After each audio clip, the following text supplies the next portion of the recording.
Citadel in 1981. Stump carved out a successful NFL career with the Cardinals.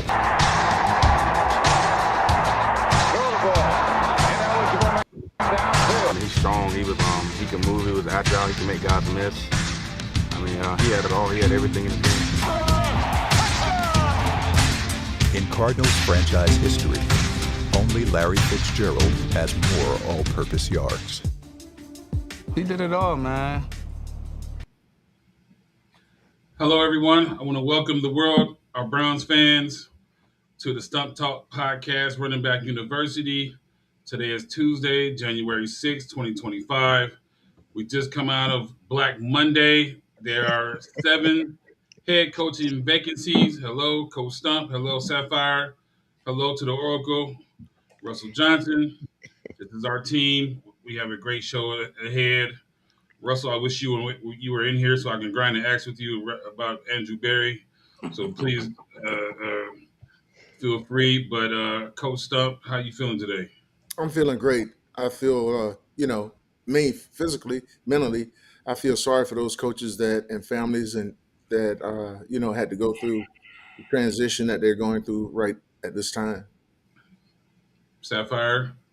Coach Stump, you're just a class act. I'm so happy that Coach Stefanski is looking at other opportunities and taking a $7 million paycheck for him and his family into his new chapter. Very happy, very happy. I am not as classy as the two of you. But honestly, I never take joy in someone else's demise. Obviously, Coach, but I will tell you, I was glad to see a changing of the guard. I was a little disappointed that they didn't clean house, with the GM or whatever position Andrew Berry is in. I want to jump right into the game against the Bengals. First and foremost, Shedeur Sanders, 11 for 22, 111 yards, no touchdowns, no interceptions. He was sacked 6 times, 29, a loss of 29 yards. Of course, we want to celebrate our guy, Myles Garrett, breaking the record, the NFL season sack record. He did have an extra game to do so.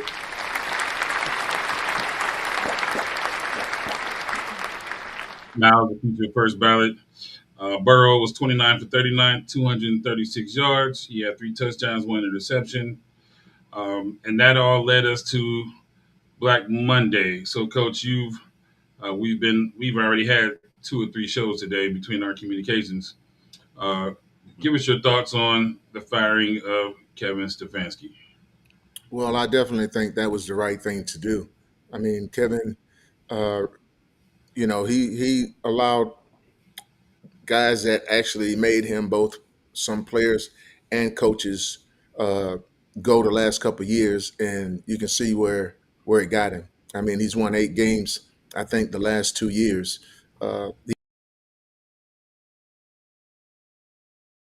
And Coach Callahan, T.C. McCarthy, myself, and offensively, he's struggled since then. I mean, he's put the blame on 2 different offensive coordinators, allowed 2 different offensive line coaches to come and go. He didn't recognize the talent that he had there, both in Scott Peters and also in Ashton Grant. Ashton Grant right now is doing a heck of a job coaching quarterbacks there in New England. They got a great chance to advance in the playoffs, but we'll see how that goes. But you had a guy right there that you didn't pay much attention to. You went out and got someone else to coach the quarterbacks who you had to guess about. And then the way they released the first OC after AVP was terrible, especially with his wife experiencing cancer. So it was a tough deal there.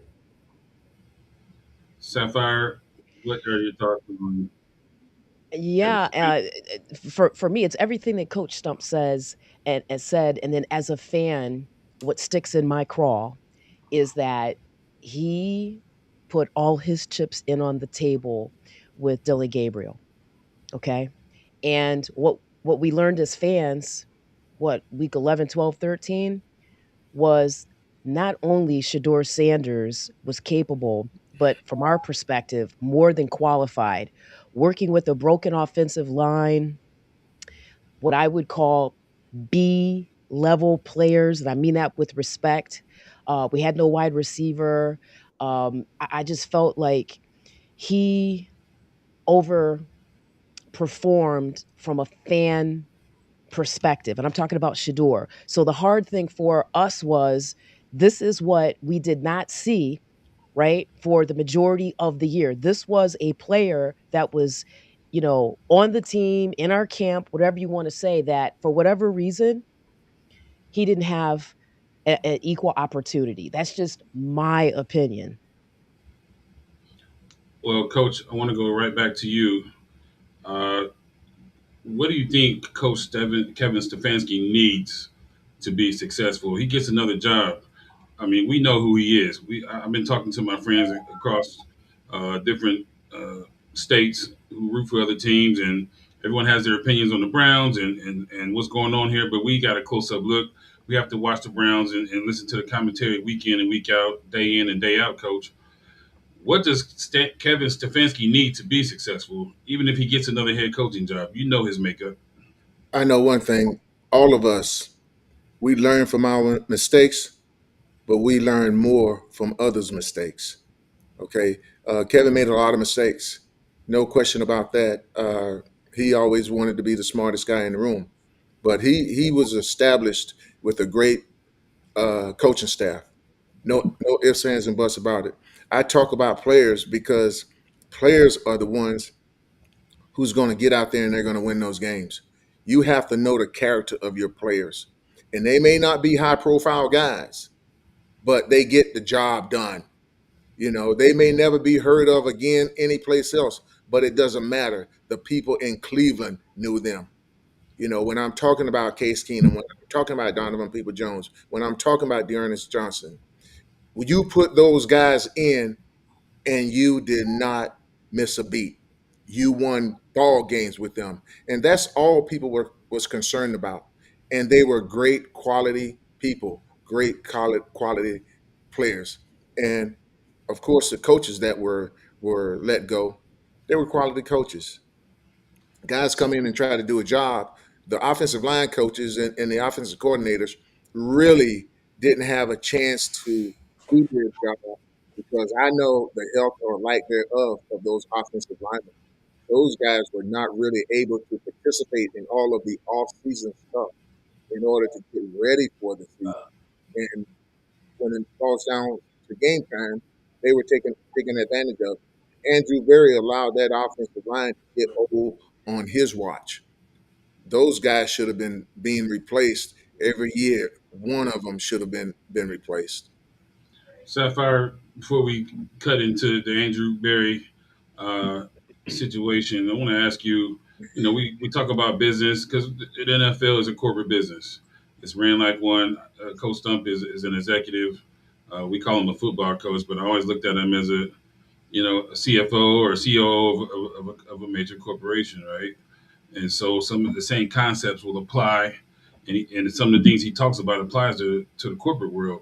I Hmm. want to ask you, Sapphire, from your experience, how do you think Andrew Berry and mainly Kevin Stefanski has been able to escape the accountability piece? They dig into Shadeur Sanders and break down every detail of what he does, but some kind of way, the head coach and the GM seems to escape an audit, right? Well, and that's a great question. And just from, like you said, you asked me from my perspective in the business world, what I find is, in this case, it would be with respect, the Haslams, they come across like they don't know football and they over entrust the pieces that they have in place to make decisions. And again, with all due respect, I'm going to go back to Art Modell. He knew the culture. He knew the fan culture here in Cleveland, Ohio. He had his finger on the pulse. Maybe he didn't already always make decisions that fans liked, but he knew what was in our hearts, our minds. And I've never felt like, again, with all due respect, the Haslams made that a priority. If you don't know it, then there's a value in taking time and learning it. Yet or yesterday was the first day that I thought I heard Mr. Haslam express to the fans. that he agreed 8 wins in 2 years missed the mark.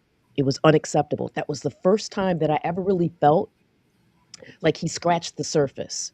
Okay. So for me, it is just that maybe if they plugged in more, right? I mean, I don't know what goes on in the facility, how the decisions are made. Maybe, just maybe, they would have made the complete decision to thank Andrew Barry and send him on his way too, versus use analytics to say, okay, we haven't been good for a handful of years, but at least last year, Andrew Barry, with the draft, you got it right. So those are my initial thoughts on the question that you asked me. Coach Stump, I want to ask you. So I thought we are judged on our performance and what deals we closed, how many games we won. They're all equivalent in a sense, right? So you know, I thought your record indicates who you are. You just mentioned 8 games in the last 2 years. We go back his 6 year run, two playoff appearances, one playoff appearance he didn't coach, and Andrew Berry. You know, and our guy Russ. People love the draft that he had, coach, but we can't just erase the last 5 years. We can't erase the fact that you let your offensive line deteriorate and the season, just catapulted and just destroyed itself, coach. So I want to ask you, uh, going back, and we're going to measure the whole body of work, right? The same way that the world will look at you and I and Sapphire and Russ. Looking at his body of work, coach. Let's pull something out the rabbit's hat. Is what good came out of that? What were the positive things you saw? What do you think his skill set that will allow him to be successful? Is that dependent upon his staff? Well, I allow who to be successful. Kevin Stefanski. Yeah, well, if you're talking about Kevin, it's obvious he's got to have a good staff. But that's any coach. I mean, any team deal. You have to have a good staff. You have to have people around you that that controls their group. They have to have the same vision of the head coach. No biases towards players. If they screw up, then whatever is in place by the league in terms of the collective bargaining agreement, make sure you find those guys. Make sure you do what they agreed upon. You don't have to be a softie. I think Kevin just it got away from him. He thought he could. The best thing that probably made him was the people that surrounded him, and that's going to be great for anybody in a leadership role. If you constantly want to be successful, you don't want to have to watch your back. You want to be able to allow people and around you that's going to get the job done, even when you're not feeling your best. And that's what the coaches on the offensive side of the ball did.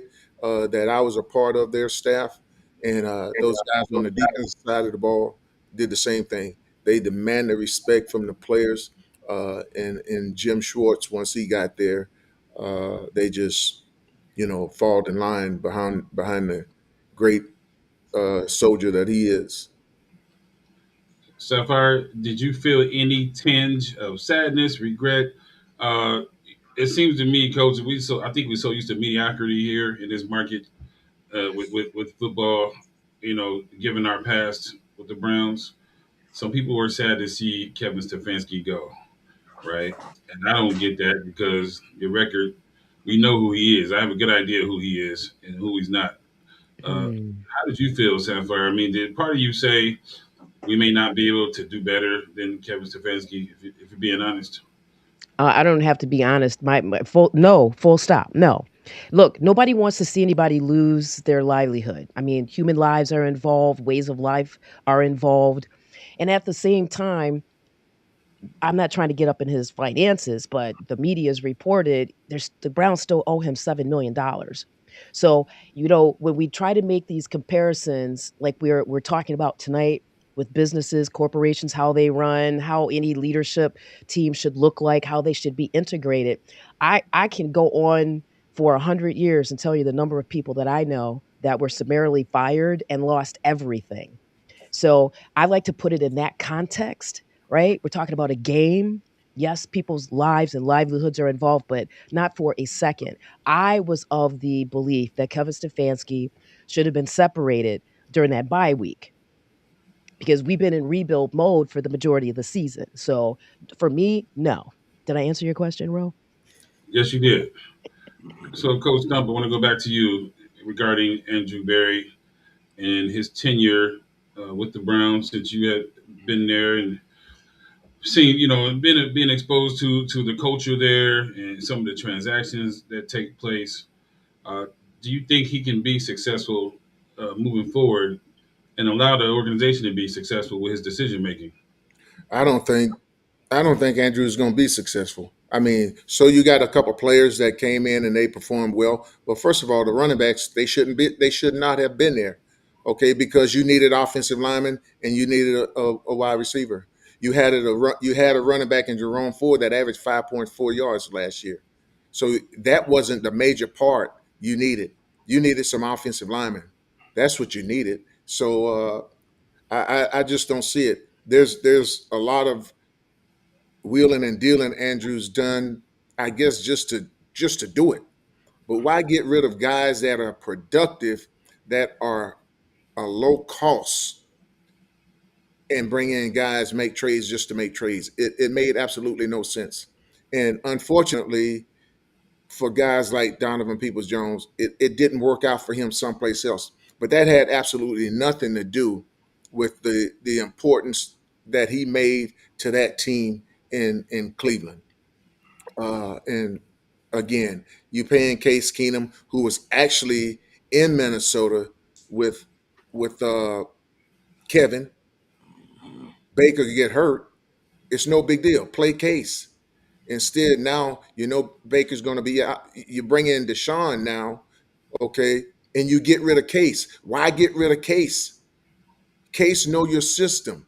Let him play those games. But now you bring in three black quarterbacks. It makes no sense to me. Okay, you're gonna get rid of Baker, keep Case because that's who needs to play to start the season off. Case has proven himself in Minnesota. He proved himself when he had to play games in Cleveland. So start off good, hoping Case got you in a position when Deshaun come back, you can still roll to the playoffs.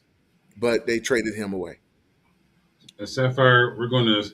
The great thing about this situation, and the great thing about life, all we got to do is sit back and let it happen, right? So we got our opinions, you know, between me, Russ, and all of us, we talk about a lot of different things Yeah. and communicate a lot about different scenarios and different opinions. But this whole thing with Andrew Berry is going to come down.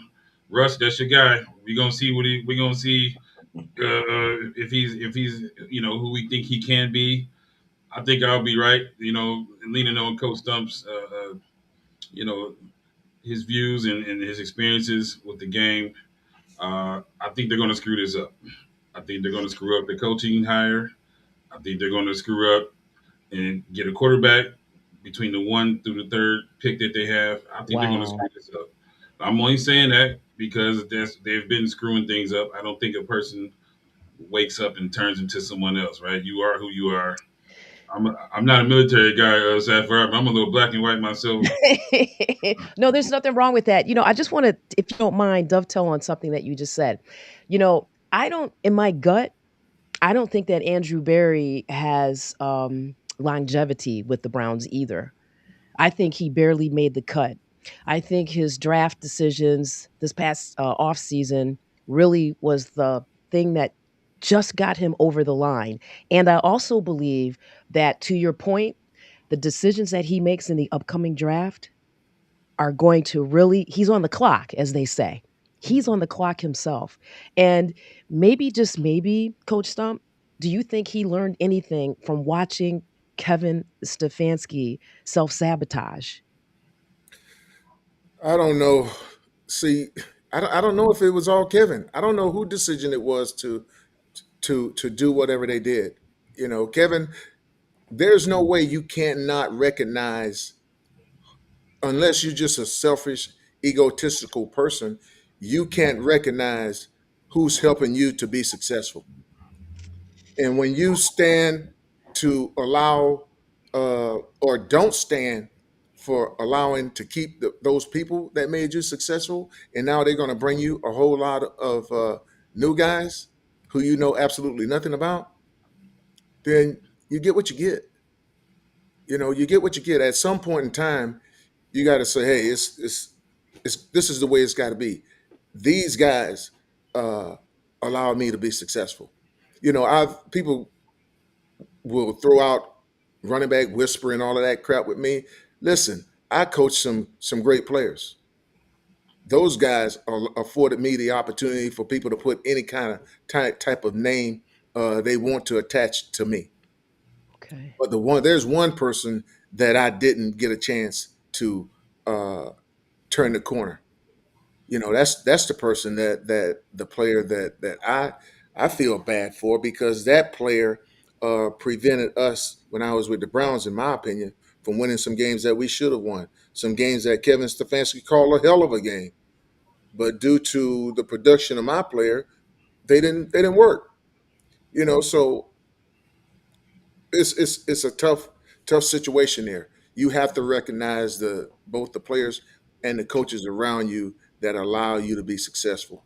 And when you let those guys be departed from you, now you get a chance to see, or the world get a chance to see really how smart or genius you are. It didn't Hey, work. So hey, go I'm ahead. sorry, Ro. I'm sorry. I apologize, Ro.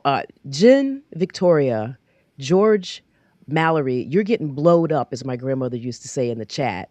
I'm curious. Can you put Jen's last question up there regarding? Yeah, can you speak to this, Coach? If you got a new head coach and they start to shine, if Andrew Berry would be on his way out, no, because if Andrew Berry, if he selects that head coach, then no, he's not going to be on his way out. Uh, everything it'll only make him look better. But instead of looking outwards, if Andrew Berry is the guy, he should be looking inward. That's Andrew's biggest problem right there. That's the biggest problem I have with Andrew. He don't realize what he has right there in the building when you're talking about both players that are low cost, low maintenance, but productive, and when you're talking about coaches, okay, he had all he needed right there in that building. He allowed Ashton Grant to get away. Okay. Also, Jim Schwartz. You don't need to look no further than Jim Schwartz as the next head coach for the Cleveland Browns. Why do I say that? Because everybody in that building, football players, respect Jim Schwartz. Even when they're not winning no games, they're going out there busting their behind for Jim Schwartz. If you allow him the opportunity to coach that football team, some of those things that those guys were having, they won't. Mr. Haslam won't have that conversation about Miles need to do some of the things, need to do better, need to be better at some of the things, but you still gave him $40 million a year. You wouldn't have to have that conversation because those guys got respect for Jim Schwartz. Jim Schwartz is a no nonsense guy. That's why the defense continued to go out and play, regardless of what the offense did. They tried to win games on their own. Did they get beat some? Yeah, they got beat some in the secondary. They may have given up, but for the most part, uh, he's the guy who should be the next head coach for the Cleveland Browns. When we can't make the away games, we watch it on television, but we listen to the radio, Browns play-by-play, and especially before kickoff. And to speaking about Coach Jim Schwartz, they were reporting that he was in the tunnel and greeted every single player as they came out of the locker room and was like yelling, "Come on, let's go." And I thought to myself, I've never heard that Kevin Stefanski did anything like that or seen him do anything like that. So, Coach Stump, when you talk about the culture, when you talk about leadership, when you talk about the connectivity and a coach, the important for a coach to provide some like emotional stability, Jim Schwartz clearly checks those boxes. Yeah, and Jim has had the opportunity to be a head coach once before. and it didn't work out the way he wanted things to work out. But he's been in that role before. So, like I said, the wisest thing is that you learn from your mistakes, but you also learn from others' mistakes. And he had the opportunity to be around Kevin and to see some of the things that he definitely know he would do totally different. But the main thing is that those players, I guarantee you, if you were to take a poll and ask them all one by one, who would they want to be the next head coach, they would say Jim Schwartz. Ain't no ifs, ands, and buts about that in my mind. Well, Coach, I was actually going to ask you. They use the consulting firms, and then you have the media reports and the things of that nature that I think affects some of these interviews, if you will. But and Coach, you just said something about your tenure, and I think if we had football guys and people who are have a certain stature that come in, like Coach, when you walk in the room, people tend to straighten up a little bit if they have any common sense or can read the room at all. I'm just talking from a common fan standpoint. Stefanski walks in the room. I'm not going to straighten my back out and tighten it up. Right? He's just a guy. But uh, we're going to see Russ. I keep going back to Russ. We're going to see what happens and be able to keep close score on. Now Andrew Berry per se has a clean plate, not all the way clean, but every move he makes, we're going to be able to keep score now, right? There's nowhere to duck and hide now, right? They're looking like they're going to put their head coaching choices somewhat in his lap. He's going to be able to figure out what he's going to do at the quarterback position. And Coach, I think this is really what's missing. I think they're going to have a hard time assembling the type of staff that they had when you and Callahan and AVP, Scott Peters, all these names we've been talking about all year, to even our team here, right? You can't replace certain people at what they do, right? And assembling, you just talked about it, Coach, putting the right team around you to be successful.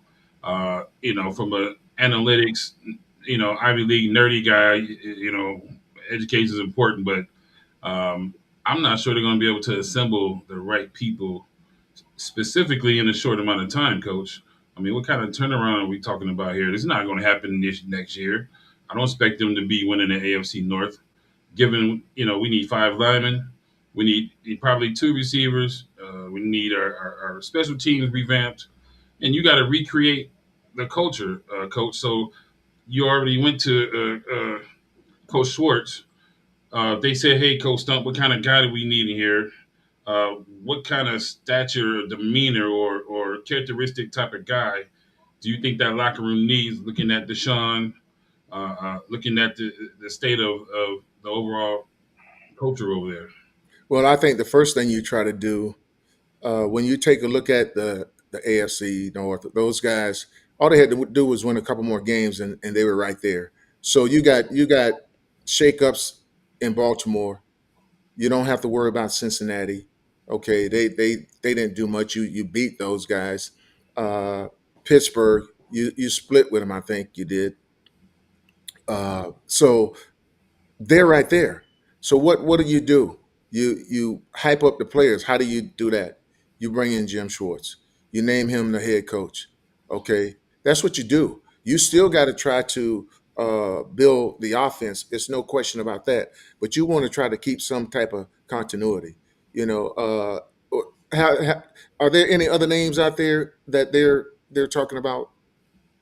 Um, I just saw actually something that said Harbaugh might try to get an interview with the Browns. I don't know the can't state the source for that, but I just saw that before we came online tonight. All 7 openings reached out to Harbaugh. All Okay. 7 teams that had openings. Yeah, Yeah.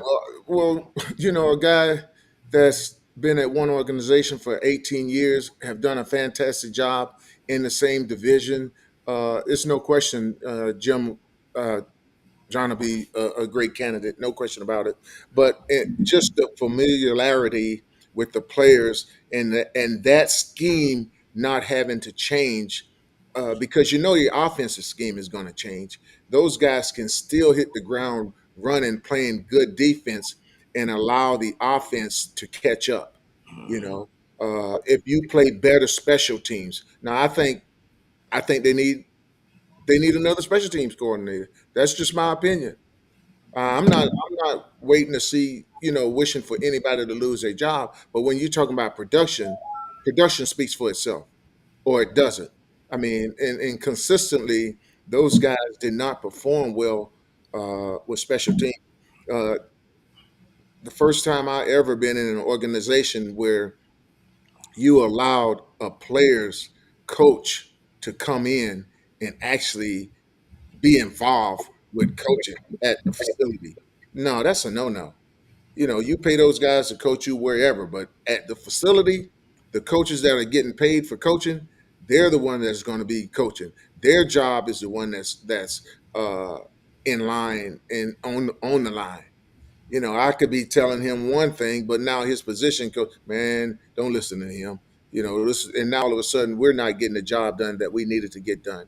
And I think that played a part in some of the special teams wonders with York and probably a little bit with Deshaun.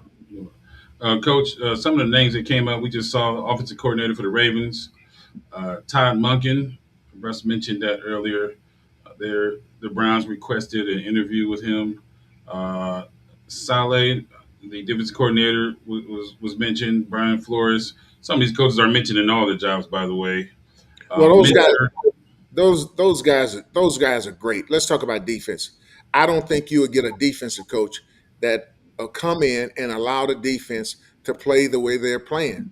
I mean, they got to learn new schemes. Everything is a little different. Okay, you talking offensively. You named Todd Munkin. I love Todd Munkin. I think he would definitely be the thing that the quarterback, whoever that might be, would need because he's a stickler at everything. Lamar got better as a quarterback, as a passer. He was a good runner. Whatever type of quarterback that they're going to have there in Cleveland, I think Todd Munkin would do one hell of a job. A combination of Todd Munkin and Jim Schwartz. Whoa, lo and behold. There's just no telling where that team will be next year. I would pick them to win the division personally, if you had that type of combination in some way, because I know both of those guys. I mean, they're outstanding men. But right now, to kick it off, I would say Jim, because you already got the defense going in the right direction, and they can win some games for you. With Todd Monken, wow, that's a unbelievable candidate in itself. And South you know what? You know what, gentlemen? It's kind of what Coach Stump just said. I'm recalling listening to the post game presser. They asked Miles Garrett. They used the word rebuild, and he made it clear that he wasn't feeling a rebuild. Monday, when Andrew Berry had his presser, one of the press people asked him that same question, and I'm telling you, I heard Andrew Berry clearly clarify rebuild would be on the offensive side. It's like he knows what Coach Stump is talking about tonight, right? Why fix what is not broken? Why not enhance the areas you know you're deficient is in? And for that reason, I am riding with Coach Stump. To me, as great and respectful of what I just heard about Mr. Munkin, Jim Schwartz should be the future coach of the Cleveland Browns. Well, Todd Monken is a heck of a coach. There's no question in my mind about that. If there was some way they could get both of those guys, now you got it. I mean, hell, head coach of the defense, head coach of the offense. Both of those guys I know would be able to work together. They don't care who gets the mic first or last. It doesn't matter. But I think that combination would be outstanding. Uh, and I don't know if well Todd don't really. I don't know his situation in Baltimore now that Harbaugh no longer have a job. Those guys may be free to go somewhere else. You don't know what type of head coach they're going to hire there. But if you was going to bring in a defensive head coach to be the guy, you already got him in the building. Just move his office. Coach, I have a question, I should say, or some insight. Something interesting is looking at Andrew Berry, and I don't mean to be pessimistic. about the future of the Browns. Um, However, I've been disappointed before, so but I'll say this, Coach. Given the tenure, let's just say Andrew Berry has learned. He's watched a lot. It looks like we can say he's a smart guy, right? Based on his past education and things of that nature, Coach. And let's just say he's learned and absorbed. Uh, it still comes down to well, let me ask you this, Coach. Does it come down to relationships? Does it come down to him understanding to get some football guys in the locker room? Like you need a Stump Mitchell in a locker room somewhere, right? Maybe two or three of those type of guys that also understand the intricacies of execution, but get down to the bare bones of things like accountability and culture and building relationships with players, understanding whose wife may be going through something, whose kid. You got to have your pulse on people in general. So I want to ask you this, Coach. Do you think there's a skill set there for Andrew Berry to say, okay, can he wake up tomorrow and be that guy? Because he has not been that guy, if we're being brutally honest. No, he has not been that guy. I think he likes playing with the joystick. I think he likes making moves. Uh, Right. but and that's cool as long as they're the right moves. But he needs to understand uh, the passion of both players, coaches, guys doing their job. I mean, you don't have to look out. It's not a big deal. It's easy for you to see who those guys are. All you have to do is talk to the strength and conditioning coaches, talk to your the counselors that are there for those players, and just take a little time and not put yourself on the pedestal, but take a look at other people, players coming out getting extra work, uh, just everything like that. Even though you may think it's a little thing, it's a big deal. It shows you the guys that have the passion for doing what they're doing. Uh, Look at the fans. I mean, they have passion. They deserve more. They deserve better. And players, their career is only so long. You don't know when you're going to establish, unfortunately, a name for yourself or not establish that. You're trying to do this as soon as possible, and you're trying to prevent injury at the same time. And you have to be able to understand that a lot of changes have been made. I mean, they got rid of Joe Sheehan, who I thought was a hell of a trainer there. I don't know the reason for that. He can't keep players healthy. All he can do is try to get them back healthy. And I thought he did a fantastic job of doing that, not only with players, but me being one of his patients myself. I mean, I had knee replacement surgery.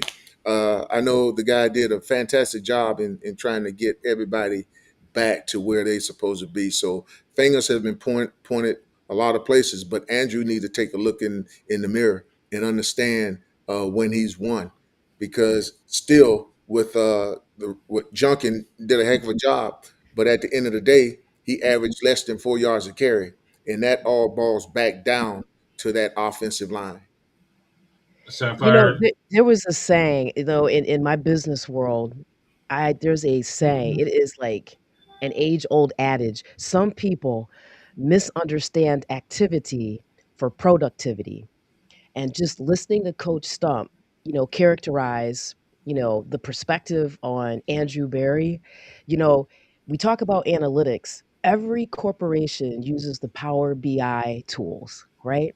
They input a bunch of stats, it comes out, and these people look at it and they base decisions. They forecast the future based on numbers. But what Coach Stump just said is a lost art form. Mr. Berry, get up out of that office, get into the locker room, go down on the practice field, integrate with the players, get a touch and a feel for them. Add your intuition, right, to what numbers you're looking at. That to me, regardless of industry, is a lost art form. And this is why corporations are losing business of dollars. They spend all this money in marketing when they don't understand. You got to remember, word of mouth is still king. So it's the basic things. And I don't know if it's Andrew Berry's age. People talk about him coming out of Harvard, and all that is great. But we got to use the common sense the good Lord gave us. And I really think it's unfortunate that he has not demonstrated that he's done that. When I listen to him, he talks about these players like they're inanimate objects, Mhm. using words like, oh, we felt comfortable with the product that walked in the building. I mean, just my head is twirling. He's not getting it. And so, again, I'm going to ride with Jen Victoria, Mr. Mallory here. We need to go back old school. We need to look at the things that was the result of our success, and go back and see how we can integrate those and move forward. And I don't know that Andrew Barry has the capability, the comfort, or the confidence to do that. Well, I would say he spent a lot of times around the players. Now, what he used to evaluate, I have no clue because those guys that I spoke on, all they ever provided was just great film. That's the stuff you want to see on film. They were great at practice, uh, and when given the opportunity, they were successful. And I think if somebody's going to give you a car for a great deal, then you take it.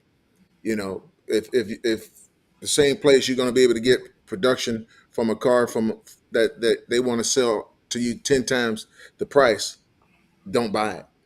I mean, you're getting the same car, but you're paying less for it, but you're getting the same production. That's what you wanted, and he had that in those players and didn't recognize it.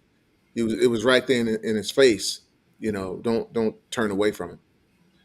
Coach, and our team here, Stump, I have to applaud you because you have pulled the dark cloud to the side and given us a reason. You're the only person in planet Earth that can convince me that we actually may have some good football to look forward to. And when you talked about the division we're in, Harbaugh was just relieved of his duties. Tomlin was probably if he loses that game against the Ravens, Yeah. he may be on our podcast tonight, right? And then Cincinnati has always had their struggles with the Browns, and they have their own things going on. They're trying to be successful, Coach. And you made a great point. Uh, we were still, within reach to maybe grab that division, but maybe let a season get away. Had we got Flacco rolling in the preseason, get his reps in, some of the things you've been talking about for the last 19 weeks, Coach. I want to mention the NFL head coaching vacancies: the Falcons, the Browns, the Raiders, the Cardinals, the Titans, the Giants. And I think I mentioned the Ravens. It's almost like we can just juggle, and I mean that's a lot of vacancies. And Coach, I'm just going. This is on my mind. Somebody needs to call Coach Stump Mitchell and get him in the locker room. We're not going to let that slip under our radar, Coach. But out of all those vacancies, Coach, not only do they have to fulfill the head coaching position, and they have to fulfill the staff, Coach. So, what do you think? How much of it is a rat race? How much of it, these same coaches keep getting tossed around? Some of these mediocre coaches. They talked about Stefanski getting another head coaching job, maybe with the Giants. They can have him. Good riddance. But, Coach, what do you think as far as that process of landing those jobs early and starting to secure your staff? Well, I think the easiest place right there is in Cleveland. If you do the right thing and you were to hire Jim Schwartz, you don't have to worry about the defensive staff unless there's something that he wasn't pleased with, and if that's the case, then he would make that replacement. Offensively, I'm sure there will be someone that he could get to control that side of the ball. Todd Monken, I think, is a great guy. There's no question in my mind about that. I think he would be a great head coach there in Cleveland as well. But now you will have someone else on the defensive side of the ball because I don't think Jim wants to, and I don't know, but I don't think he would really want to work for somebody else when he know the nucleus of that team is the defense, and he know that he's powerful enough and has enough uh, pull that team will play for him. If it was some way they could have both of those guys, I think that would be the best because I think Todd Monken is one hell of a guy. I think he's one heck of a quarterback coach. I think he's one heck of an offensive coordinator.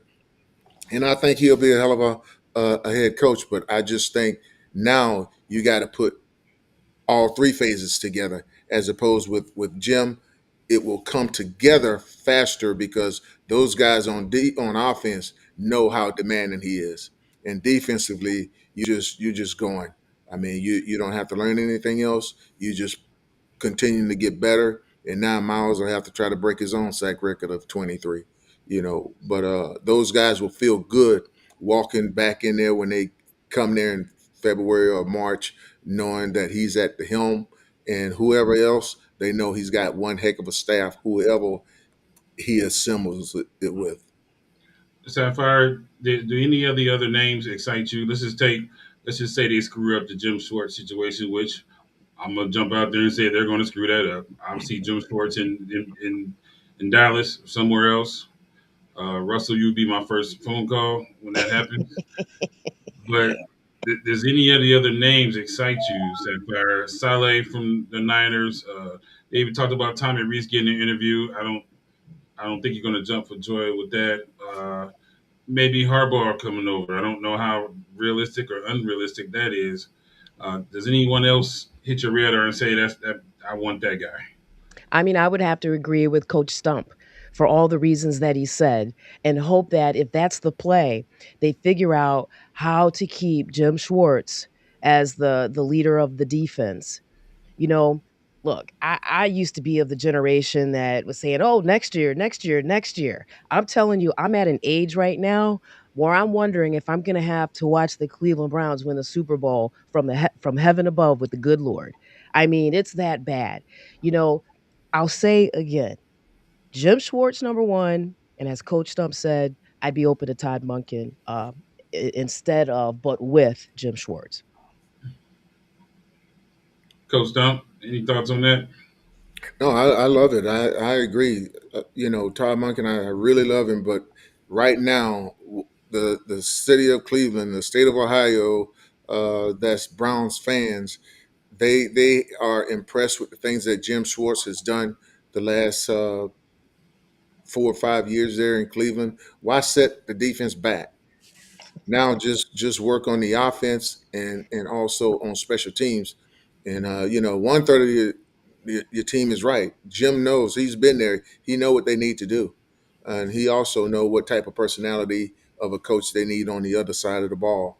Uh, you know, he'll hold everybody accountable, and that's what you need. Well, Coach, we're looking at it. Andrew Berry got his, new position. I don't know if it was a promotion or a demotion. You said it was a demotion, but he should have been lining up his ducks already. Jen talked about ducks. He should have probably told Coach Schwartz 2 weeks ago and whispered something in his ear like, "Hey, bro, you're going to be, my top of my list." He should not be just now formulating his plan, Coach. I don't know what that process looks like for him, but some of the things we're talking about, we knew about this 2 or 3 weeks ago, as far as the plight and the direction and some of the things that were going to occur with contracts, and they probably knew they were going to sever ties with Stefanski. I'm thinking. But with that being said, Coach, the Raiders looks like they're going to end up with the number one pick in the draft. I think we're going to have some must see TV, RBU Stump Talk podcast committee here, because with the new hires, Coach, and the changes and things of that nature. So I want to tell our fans to stay tuned. We may do a impromptu podcast if we get some big news. When Dallas signs Shorts, we're definitely going to go live right Oh away. boy. Oh boy.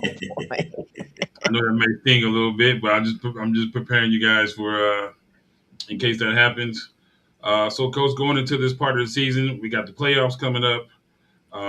Some teams got in, some teams were put out. We had the heartbreaking loss for the Ravens and the missed field goal, and so looking at the offseason, Coach, going into this part of the season, what are teams thinking that are in the mix, that are in the playoffs?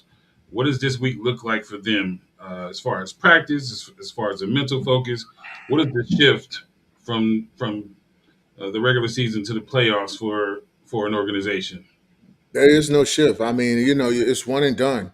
Guys who can practice, they're practicing, and You got some teams that's playing on Saturday, some that's playing on Sunday. They know it's all or nothing.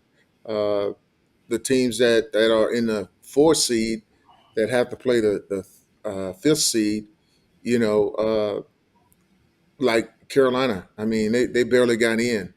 Uh, I think the 49ers. I'm not sure who's going to play them, but that team that's going to play them not going to be afraid. Right. There a lot of those last teams in fourth, and they playing a big team that's in the fifth spot. Uh, that have had probably a better record and probably was number two in their division. So those early games, uh, those home teams in the fourth spot, both in the AFC and NFC, got tough opponents. They could possibly lose those games. Sapphire, I have a question for you, and Mhm. Coach, I want you to expound on this. Does Mike Tomlin have to win a playoff game to keep his job? Well, I think it depends. I mean, if you take a look at the owner in Baltimore, he think that 18 years of success and one Super Bowl, but the last 3 years of the same thing isn't good enough.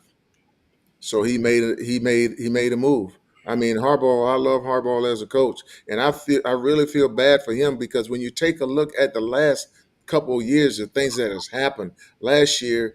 Uh, Lovely dropping the ball, not catching the ball in the end zone. Yeah. Yesterday, they moving down. They think they got a field goal, and the guy missed the dang on field goal. But the owner has said, 3 4 years. I love John. He's done everything he possibly can in his power, but it's time to move on. And right now in Pittsburgh, uh, Mike Tomlin, yes, he's never had a losing season. The only coach that can ever say that. But what has he done lately? He got in the playoffs, but they haven't done anything. So do Yeah. they owner see that, hey man, it's time for us to move on? Maybe, maybe So not. we got Denver and Seattle is they have a home field advantage throughout the playoffs. In the first round of the AFC, we got Houston and Pittsburgh. We got Buffalo versus Jacksonville. The Chargers versus New England. Um, in the NFC, we got the Rams are playing Carolina. Coach Frisco's playing the Eagles. And then Green Bay and Chicago, two division rivals, playing each other for the third time this year. Coach, what do you think the chances of New England coming out of the AFC? Well, I think it's pretty good, but Denver, I mean, Sean Payton knows what he's doing. You know, I was I was hoping personally that Shador had gone to Denver simply because of Sean Payton. You know, Drew Mhm. Brees tossed to the side. It don't matter. Sean Payton, he's doing well. Quarterback he's got there now. It doesn't matter. Small guy, he's doing well because of Sean Payton. There are some coaches that just demand perfection. They get you in line, uh, and guys that they don't think can be successful are successful. Gabriel, had he gone to Denver, it's the same type of quarterback that they have there, but it's Sean Payton.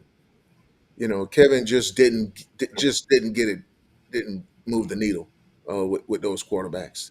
The one he really should have gone with was Case Keenum, and he turned his back on it. Sapphire, do you like any of the teams to? Do you like anybody to win it all that you say, okay, this is a juggernaut. This is who I think is going to be a difficult out. I am very biased, so I'm not going to give you an objective answer. My Browns are out, and because I pretty much came up in a suburb of Philadelphia, I will always root for the birds. So that's very subjective. But I do want to go back and say something. I'm going to be watching in particular how Denver moves because I think they've matured very quickly. And listening to Coach Stump, I can understand why. There's something about the Patriots, though, and Mike Vrabel and what he's been able to do there. So I think it's gonna the AFC playoffs is it's even more interesting to me than the NFC this year because of those two teams. Coach, I'll be honest with you, because of the the great story behind Ashton Grant and your relationship with him. I'm going for the Patriots. I want to see that kid, uh, be a part of a Super Bowl run, so we can kind of magnify his skill set and let that young man shine coming off a little bit off the Stump Mitchell tree. So I'm going with the Pats. Coach Trump.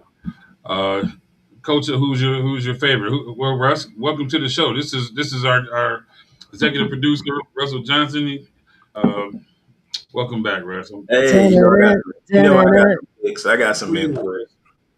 I like the Jaguars. I think everybody's sleeping on them. I like the Okay. Jaguars, and I like the Seahawks.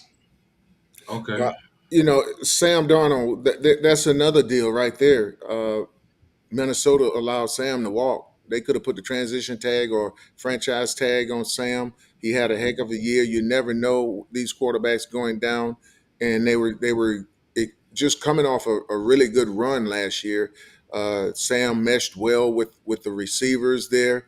Those receivers in Minnesota had a terrible year, but he goes to Seattle, and I was happy when Sam went to Seattle because I was with Sam with the Jets. But yeah, Sam DK. Wow, he's gone. Now the other receiver is gone, and all Sam does is help the receiver that they have there now become the number one receiver in franchise history in terms of yardage in a single season. And Sam is very, very, very productive. And the 12 there in Seattle, Oh yeah. they're going to be loud, Yeah. and you never know how the weather is going to be in Seattle. So uh, Sam just got to make sure he protect the ball. That defense is playing outstanding there, so Yes. it's going to be tough. They Someone's going to have to go through Seattle, and if Sam can protect the ball, I think they definitely stand a good shot of going to the Super Bowl. Drake May is good, no question about that. He can do things with his legs. He's good. Uh, can definitely throw the ball. So if they can play some good defense, I think they have a chance to do it as well. But I've always been a Sean Payton guy. I Okay. love Sean. I think he's a hell of a coach. He's a no nonsense coach. So he's going to get guys to go. I just don't think their defense is one of the top defenses. Mm. Who, Denver? I have Yeah, Denver. Oh, yeah, I think Denver. I think Denver is solid. They led the league in sacks. I think yeah. they get after They, the quarterback pretty good, and they got they, one of the top corners in the league. yeah, they led the leagues in sacks, but they're also vulnerable to the run. Uh, Mhm. and they've always been there. I love Vance Joseph. He's my frat brother, but they've always been that way with the run. So if they can find a way to to to re- to stop the run or to play the run better, I think you're absolutely right. If they can force you to throw the ball, So, what team will be patient enough to run the ball against them if they get up early on the team? I think that's one of the things they like to get out early, and then rush the pass. Rush the quarterback. yeah, that's who have home field advantage, Denver or Denver. New England. Denver's got home field Denver. advantage. I think Denver. Okay, Hmm. uh, well if they can, the one thing that has been uh, that Sean said that they need to improve on is turnovers in Denver.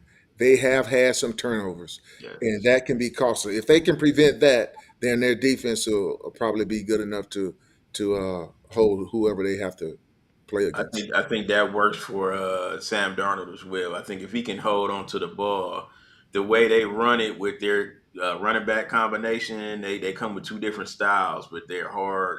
Charbonneau is hard Probably, to yeah, tackle. Yeah, he's hard to tackle on the open field, and their defense they bring it. So that's why I like Seattle. So, Coach, I have a question, Coach. I'm looking at the brackets here. I think is especially Chicago and New England are number two seeds, respectively, in the two conferences. Coach, how much do you think? Let's just say Chicago goes to the NFC champ. Well, let's just say Seattle gets beat. Now Chicago has home field advantage. It's cold. It's a different kind of cold in Chicago, Coach. I lived there for 10 years. Shador found out it is real out there off that lake. Yeah, Do you real. think weather can help a team like New England or Chicago if they get through the playoffs and maybe that number one seed doesn't make it? absolutely. Weather can help. I mean, but at this point in time, you have to be able to play some defense as well. with Chicago, you got to be aware and ready for everything because they got a bunch of tools. I'm not calling them trick plays, Russ, because they that's what they do.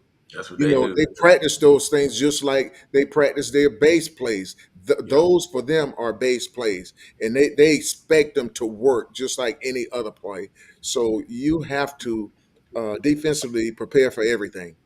You know, To expound on that, coach, Chicago is it's like trick plays on offense and defense. They're opportunistic on defense, not the best, but they get a lot of turnovers, like fluky turnovers. So I say it's like a trick play on defense. You know what I mean? Because they got Peanut Tillman. Yeah, I think it's the secondary coach, and he's teaching those guys to go after the ball.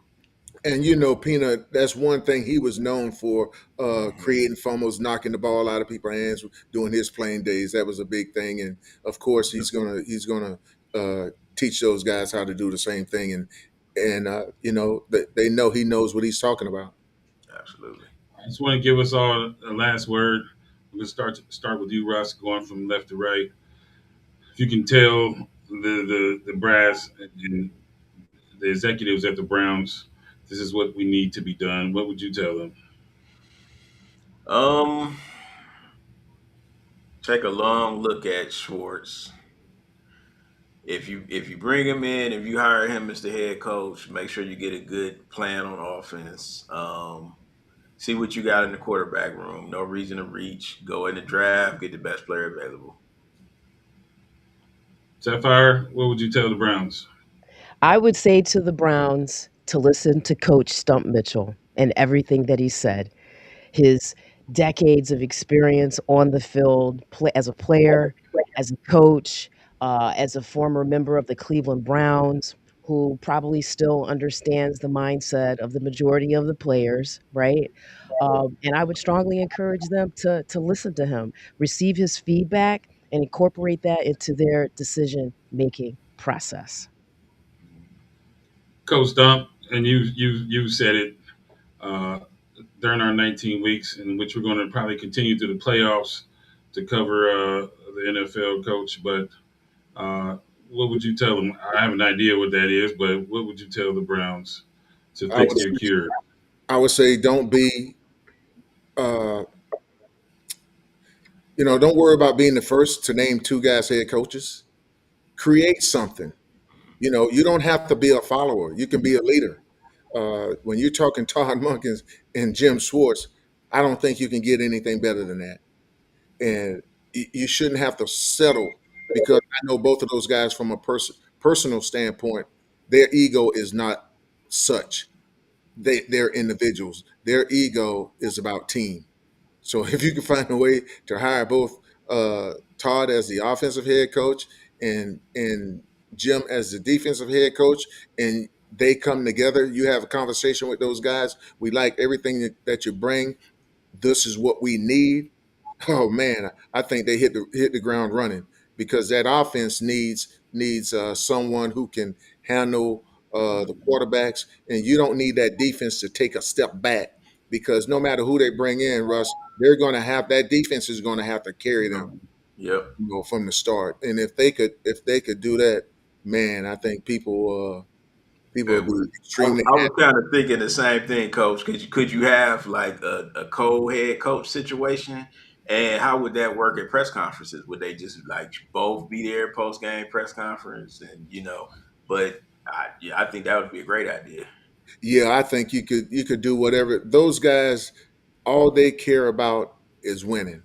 You take Okay. the ego out of the Yeah, room. yeah. Just Take the ego out of the room. Schwartz taking care of the dang on defense. yeah, Uh, Todd's taking care of the offense, and they're all taking care of special teams and taking care of the team. Those guys drinking coffee together, tea together, whatever it may be. They discussing what they need to do to move the team forward. Of course, it's complementary football. They all know that, and yeah, just absolutely. just let it go to work. But I wouldn't want to lose either one of those guys to anybody else. So the Browns are going to do exactly what Coach said. Book your tickets to the Super Bowl. We're going to have a 1 year turnaround. Change my mind. Barry's great. We're going to the Super Bowl. I want to say go Browns. Thank you guys for tuning in. Coach Stump, Sapphire, Russell, RBU Stump Talk Podcast. Thank you for joining us. Thank you. Thank you.